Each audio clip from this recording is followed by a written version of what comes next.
Okay, this will be part 2 of the video that we want to go through instruction with special instructions on reviewing those things that we've covered in the past. I'm going to stay on the flute because the newly bought, I don't know if you can see it in the background here, our saxophone is basically not as in touch with being in tone as possible. We're going to go ahead and go with our 1, 3, 5 on our minor scales so that we can move forward and try to give you something of note and something you can use in your improvisation. First one is the 1, 3, 5 exercise given to me by Oliver Lake back in St. Louis, Missouri. I'm going to say around 1967 or 68 when I played this for some of the other instructors like Sonny Stitt and like Sonny Rollins for that matter. They were very impressed and wanted to know where did I get it. But anyway, it's one of those things that was passed around by the musicians to get you more fluent on your horn. I'm not going to give you the whole thing like I have in the past. I'm going to give you what I think you need right now. Later on we'll give you the whole thing, so just keep me honest. Again, this is part 2 of our exercise. We're going to go up chromatically from D minor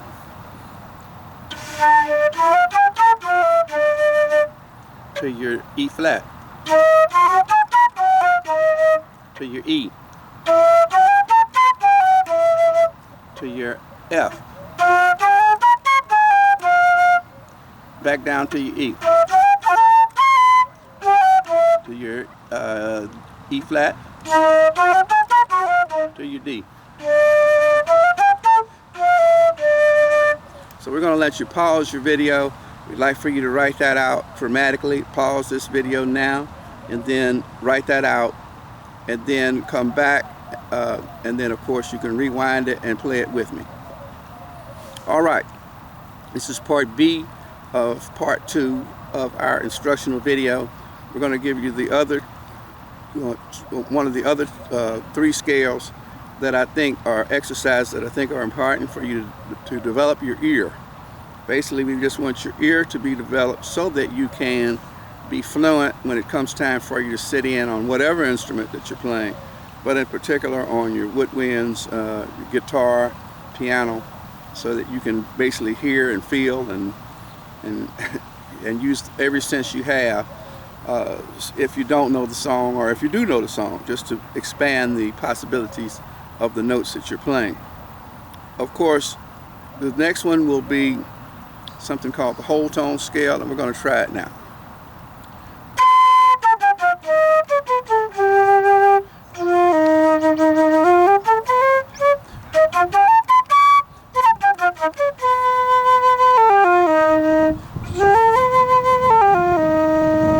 That's the first one, starting on your D flat or your C sharp. Here's the other one that starts on the C.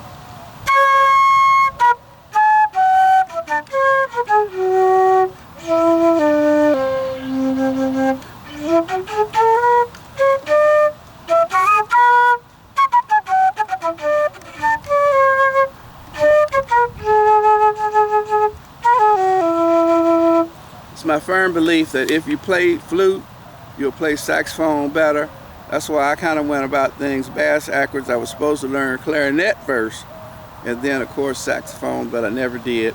So that's the second one I want you to write out, starting on your D flat or your C sharp, coming down, and also coming down from your C on your whole tone. It's just 2 whole tone scales, okay? So pause your video, write that out, back it up, and play those again on your own and with the tape, or not tape, we're not using tape, we're using an SD card. But then we want you to move forward to your next scale, which we'll be playing in a minute. So just pause it and write it out and play it, okay? See you in a minute.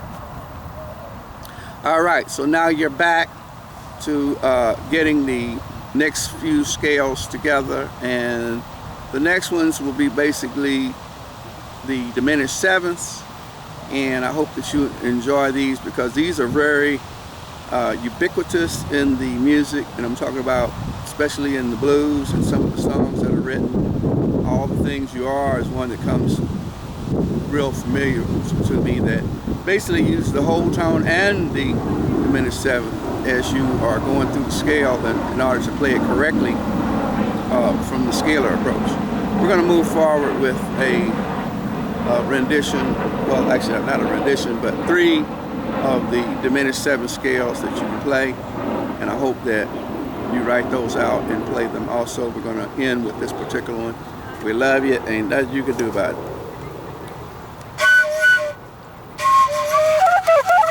Got to get my flute to play.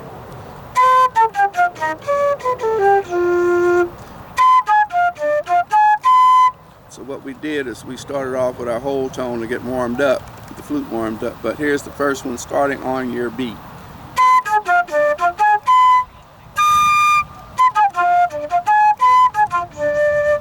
Okay, so that was one of them. Here's another one. That's the one starting on C sharp. We went from B to C sharp on your diminished seventh, and of course the one that starts on C goes like this.